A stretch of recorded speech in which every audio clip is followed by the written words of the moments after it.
agrees that death is when there is no brainstem function, not when your heart, lungs or other organs stop.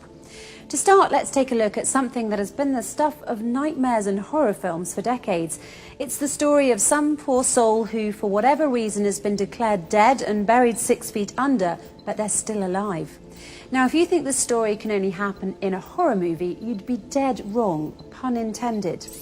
One look at recent stories right from the news proves it. A woman who gave birth 3 months after she was pronounced dead, another who was still alive when she was put into a body bag in the morgue and subsequently froze to death. Why do these horrific cases exist? Because of this alarming fact, there are no universal guidelines for doctors when it comes to declaring a person dead. Yes, you heard that correctly. Even among doctors, the definition of death isn't fully agreed upon. You're dead when a doctor says you're dead. A person can be pronounced dead if their heart stops, but they can also be revived in many cases. People can also be kept alive with machines, even though their brainstem has 0% functionality. In 2013, a study showed that in cases where CPR is used, it should be administered for at least 38 minutes. Because a person can still be revived for that amount of time with no lasting brain injury in many cases. But here's where the difference is, and it's very important. Once the brainstem permanently stops functioning, there's no way of reversing it. No matter what happens, that person's heart will eventually stop beating, even if a ventilator is used. The most important fact to remember about the brain is this: it bestows upon us the one thing that makes us truly human: consciousness. With that fact in mind, the irreversible loss of consciousness can and should be defined as death, and vice versa. Now, here's another fact that might surprise you. When you sleep, your brainstem is inactive, and there are those who argue that sleep is also a loss of consciousness due to the inactivity of the brainstem effector neurons when a person is sleeping. The brainstem also becomes inactive when a person dies, causing a loss of consciousness as well. While they might seem like identical definitions, there's one difference. Loss of consciousness during sleep is reversible, while loss of consciousness due to death is irreversible. And it's for this very specific reason that doctors, when declaring a patient dead, should limit their declaration to the state of the brainstem and nothing else.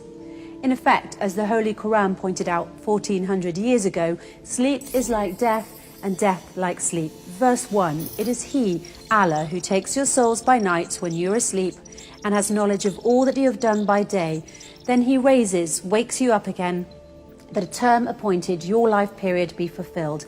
Then in the end unto Him will be your return. Then He will inform you what you used to do. Verse 2, Allah, God, takes the souls at the time of their death and that which has not died in its sleep. He withholds that against which He has decreed death, but loses the other till a stated term. Surely in that are signs for a people who think deeply. Think about that for a moment. 1400 years ago, the Holy Quran already had a specific, unquestionable definition for death, namely when the brainstem no longer functions. It has nothing to do with heart function, whether the person can breathe, or any other bodily functions or organs. What this means is that around the world, millions of people have been declared dead when in fact they were not. That is why, in the interests of human rights, Muslims believe that doctors should only consider a patient dead if their brainstem has completely stopped working. Until that point, any and all measures should be taken to keep them alive and not pronounce them dead simply because their heart, breathing or other functions have stopped. The first and foremost Quranic verses say that all humans have the basic right to live and that human life should be respected. Yes, when we sleep, the brainstem effector neurons stop functioning for a short time, but then we wake up. One thing to keep in mind that is very important to this issue is that it was discovered by Macaulay and Stinson in Scolopedia in 2008 that when we sleep, the effector neurons in our brainstem become hyperpolarized and have nearly no action potentials. It's for this reason that before sleeping every night, you should pray that your brainstem neurons are depolarized so that you may once again wake up and enjoy another day. Why not make sure that everyone around the world has the chance to wake up by following the Holy Quran and only declaring someone dead if their brainstem has permanently stopped, nothing else? By the way, until the 1950s, death was considered to be the point when any one of the vital functions, heartbeat or respiration, ceased.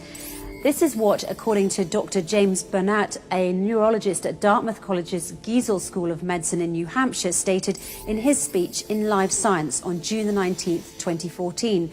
It wasn't until 1959 that the two French neurologists, Maurice Guyon and Pierre Molleret, changed the definition of death by defining it based on neurological criteria instead of cardiopulmonary criteria. They really saved us from being buried alive by stating a specific, unquestionable definition for death. The irreversible loss of consciousness can and should be defined as death. But this took place in only 1959.